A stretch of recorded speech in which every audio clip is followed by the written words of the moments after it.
Olá, a partir de agora você acompanha mais um Univerciência, o primeiro programa brasileiro de TV e internet produzido por meio da colaboração entre TVs e instituições públicas de ensino superior nordestinas.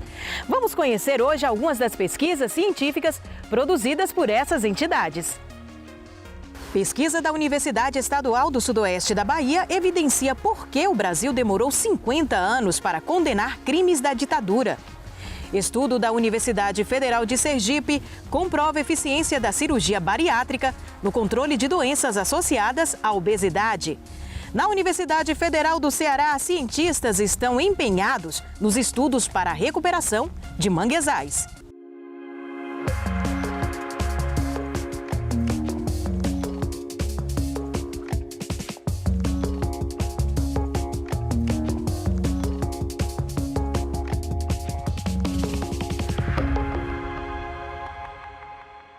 Na história recente do nosso país está a marca da ditadura militar. Durante mais de 2 décadas, as Forças Armadas assumiram as rédeas do Brasil de forma violenta. Entre os resultados estão perseguições, desaparecimentos daqueles que tentavam se opor ou denunciar os crimes do regime. Em 2021, pela primeira vez, a Justiça brasileira condenou um agente da ditadura pelos crimes praticados durante o período. Mas por que demorou tanto tempo para a Justiça começar a agir? É o que busca responder uma pesquisa da Universidade Estadual do Sudoeste da Bahia.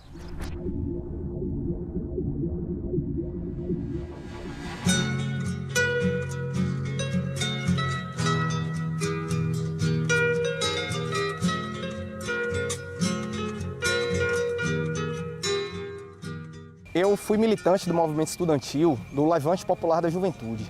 E no ano de 2011, 2012, o Levante se envolveu de uma maneira muito forte na luta pela punição dos torturadores da ditadura e pela instauração da Comissão Nacional da Verdade. Então eu participei de algumas ações chamadas escrachos, onde o nosso movimento social denunciava que várias pessoas que foram sujeitos ativos na ditadura ainda ocupam espaços de poder e sequer foram processados. Então foi nesse período que a Comissão Nacional da Verdade foi instaurada.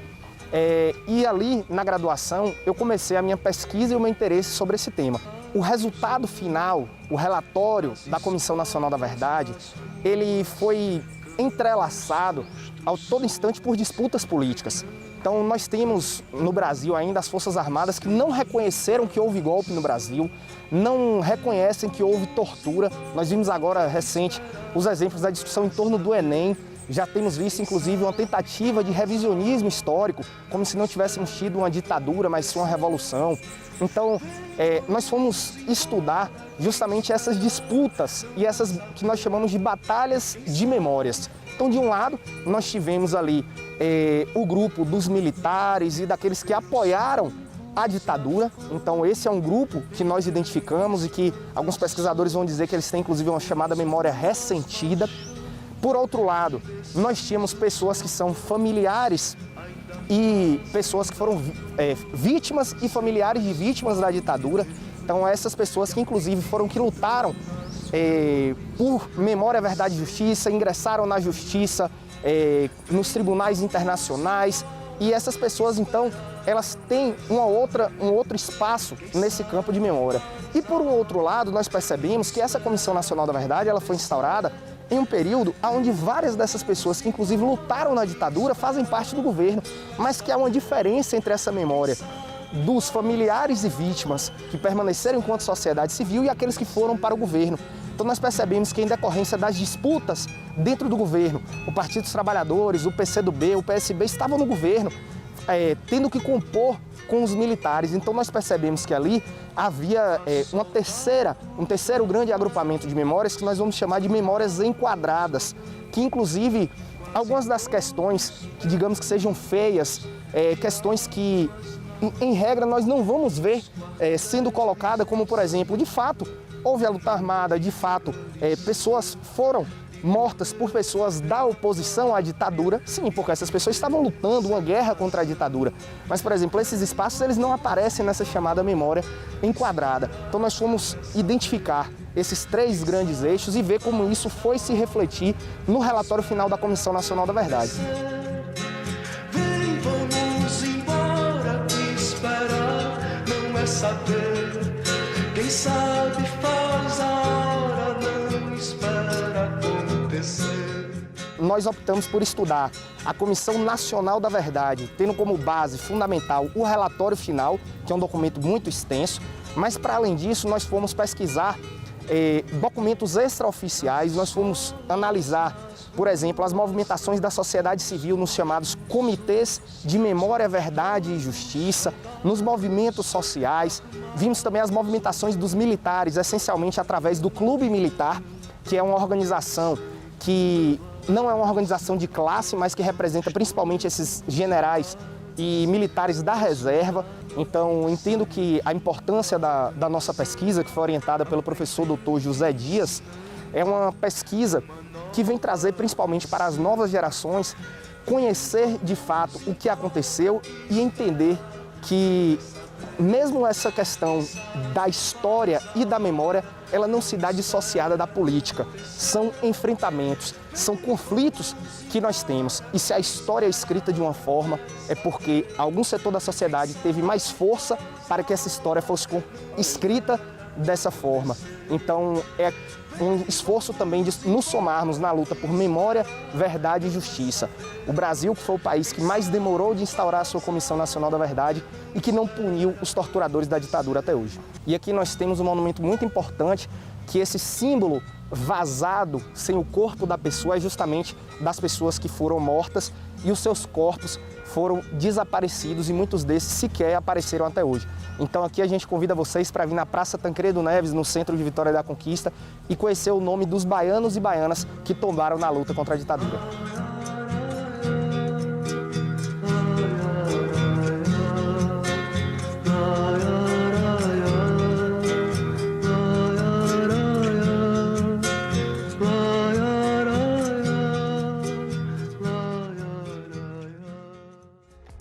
E veja daqui a pouco, o estudo comprova a eficiência da cirurgia bariátrica no controle de doenças associadas à obesidade.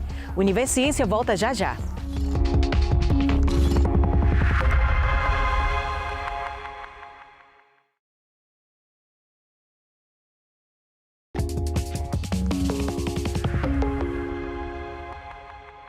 A Organização Mundial de Saúde estima que 700 milhões de pessoas estejam obesas em todo o mundo até o ano de 2025. E isso acende um alerta para os riscos à saúde dessa população, que pode, inclusive, ter a vida reduzida por conta da doença.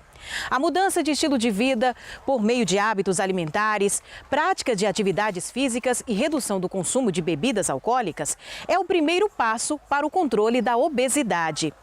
Uma pesquisa da Universidade Federal de Sergipe também comprovou a eficiência da cirurgia bariátrica no controle de doenças associadas à obesidade. Nós estamos vivenciando uma pandemia de obesidade. E isso ficou muito bem enaltecido agora com a Covid, porque as pessoas, em função da reclusão, da ansiedade, etc., seguramente, e a falta de atividade física, aumentaram substancialmente de peso.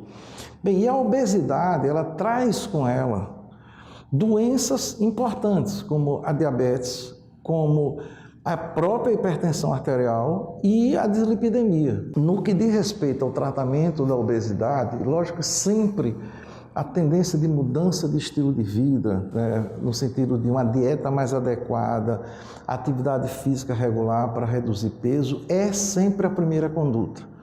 Todavia, os estudos têm mostrado que essas pessoas muitas vezes não conseguem perdurar com essas mudanças e o processo da obesidade tem interferido cada vez mais nesses fatores de risco. Aí é quando surgiu a possibilidade do tratamento cirúrgico dessa doença através da cirurgia bariátrica, que é um procedimento que a princípio parece assim muito radical, já que você vai fazer uma intervenção cirúrgica, mas ela tem se mostrado muito mais eficaz quando você compara indivíduos com obesidade mórbida com o tratamento convencional à base de mudança de estilo de vida. Eu resolvi fazer a cirurgia bariátrica mais ou menos 5 meses e meio, né? Neste período eu já perdi 22 quilos. E não foi apenas por uma questão estética, né? Foi principalmente uma questão de saúde. Eu sempre tive sobrepeso a vida inteira, mas depois da segunda gestação o peso ficou descontrolado. Não cheguei a ter obesidade mórbida, mas eu estava com sobrepeso muito importante. Isso já estava me dando, inclusive, a questão das comorbidades, né?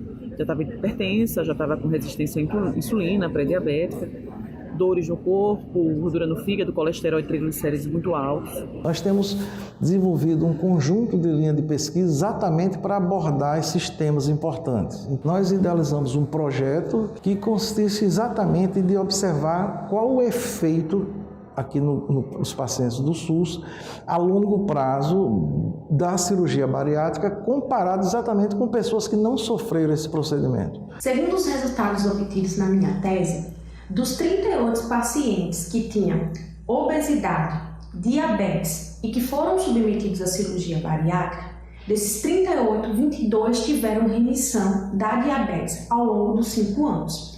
Quando comparado com o grupo terapia convencional, que seria aquele grupo que não realizou a cirurgia bariátrica e fez o controle da diabetes através de medicamentos e mudança do estilo de vida. Desses 38 pacientes, apenas um paciente ao longo dos 5 anos teve remissão da diabetes. A ideia é de que esse procedimento pode ser realizado também em pacientes do SUS. E ele traz um benefício amplo para aquelas pessoas que são obesas mórbidas, que eram condenadas não só a infarto, derrame, como também problemas articulares. A gente sabe que esses obesos sofrem com frequência de necessidade de cirurgias de reconstrução de quadril, de joelhos, assim por diante. Os resultados encontrados nos primeiros 3 meses após a cirurgia bariátrica, eles se mantiveram após a cirurgia até os 5 anos, que foi o tempo limite que a gente acabou investigando. E é impressionante, assim, como as taxas metabólicas, elas já baixam em muito pouco tempo. Eu já saí do hospital, inclusive, sem tomar mais remédio de pressão. A minha pressão hoje é absolutamente estável.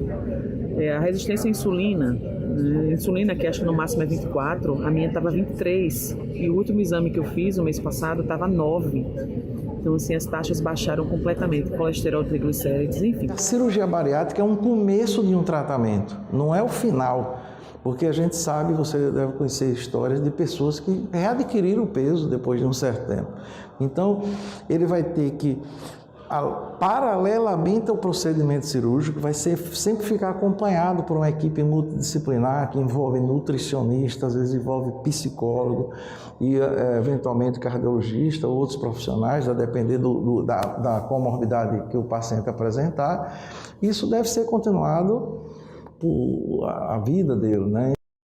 Quando uma pessoa é diagnosticada com tendinite, isso significa que um de seus tendões está passando por um processo inflamatório que pode, entre outras situações, ser causado por esforço repetitivo. Quem sofre com esse problema sente aquela dor forte na região que está sendo afetada, que irradia para outras partes do corpo e piora quando há movimento. E que tal um tratamento que pode trazer alívio em curto período de tempo e que ainda é mais acessível à população? Pesquisadores da Universidade Estadual do Piauí estão desenvolvendo um creme usando como base a folha de caju, que possui propriedades auxiliares no alívio das dores da tendinite. Vamos entender mais sobre essa pesquisa?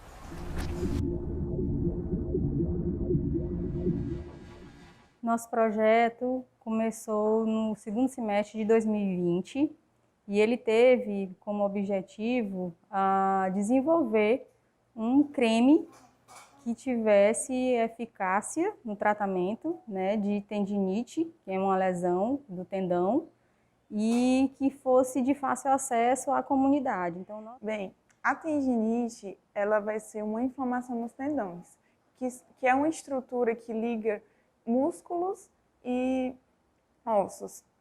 E ela acomete de forma por esforços repetitivos, é uma causa bem comum dentro da população. O creme trará soluções mais eficazes e com um curto período de tempo. É o que a gente busca, né? Além de ser um tratamento acessível, que a gente pretende ser de baixo custo, por conta das aquisições da folha ser de fácil acesso. Os projetos aqui do Núcleo de Pesquisa, eles são sempre, né, nessa linha do tratamento eficaz e de baixo custo, muito acessível à comunidade. E a folha de caju, porque já na literatura consta que a folha possui substâncias que promovem a desinflamação, né, desse quadro de tendinite, é antioxidante. Então, ele tem propriedades muito boas para que se chegue a um creme, né? No caso, a gente encontrou foi um creme que traga esse resultado, um resultado de tratamento rápido e de baixo custo. O que a gente fez? A gente pegou as folhas, tá, de um cajueiro específico, então foi da mesma árvore, colocamos para secar, e a secagem ela tem que chegar até o ponto da folha estar craqueladinha. Ela foi pulverizada, né, foi colocado num liquidificador industrial e foi pulverizado. Depois que pulveriza, é colocado dentro desse pozinho álcool, tá? Álcool 70, porque aí é uma substância hidroetílica, e para poder depois ser filtrado. O filtrado que passa por um equipamento que a gente teve colaboração com a Universidade Federal do Piauí, para passar por um aparelho chamado rotaevaporador, para sair dali só o extratozinho bruto mesmo da folha do caju, para que fosse adicionado a um veículo. Veículo pode ser um gel, pode ser um creme, e a gente testou vários veículos e o creme foi o que foi melhor, né, para a utilização desse tratamento. Então, é um creme dermatológico à base da folha de caju para tratamento de tendinite. Veja daqui a pouco, cientistas da Universidade Federal do Ceará estão empenhados nos estudos para a recuperação de manguezais. Depois do intervalo, a gente volta já já.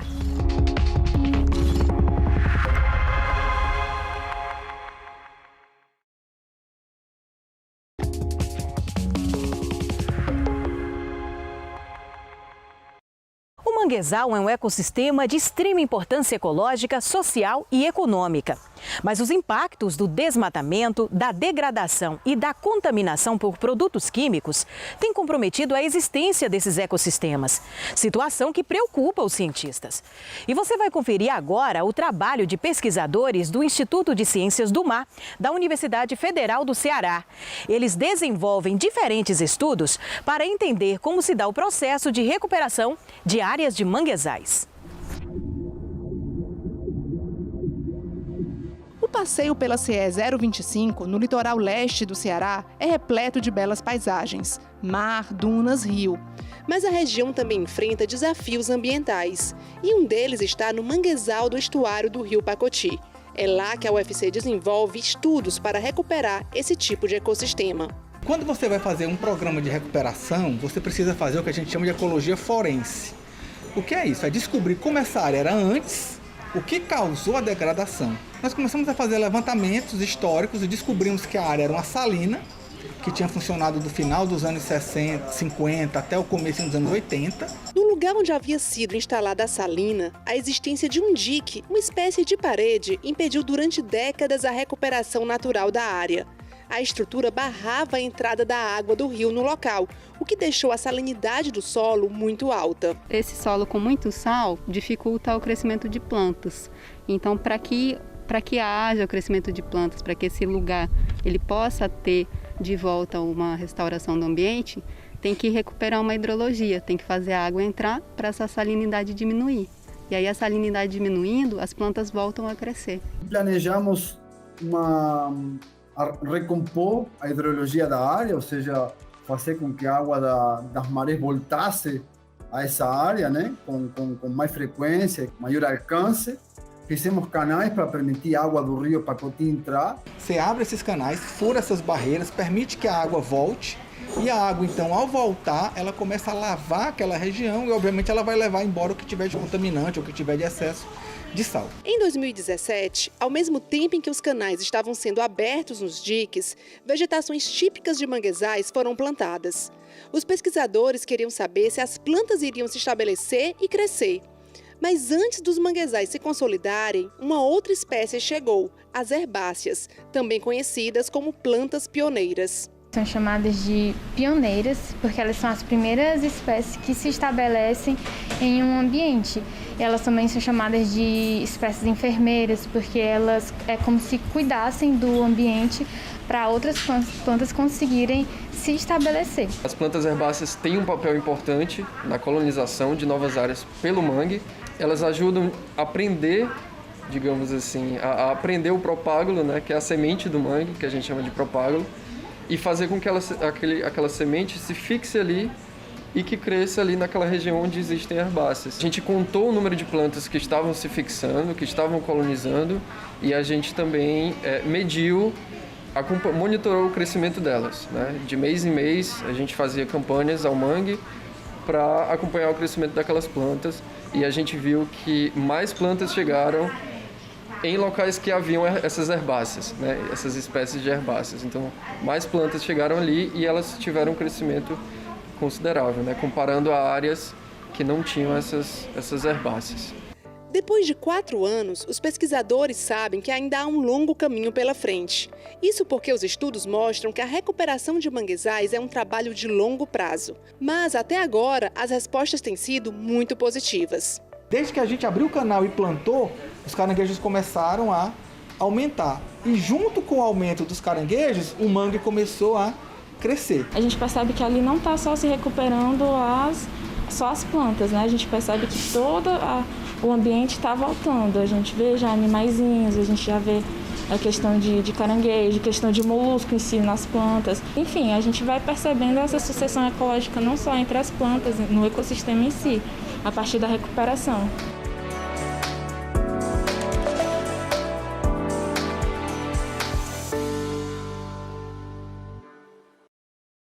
E por hoje é só, mas no nosso próximo Univerciência, a gente vai continuar conhecendo as pesquisas científicas produzidas pelas instituições públicas de ensino superior do Nordeste. Tchau, tchau e até lá!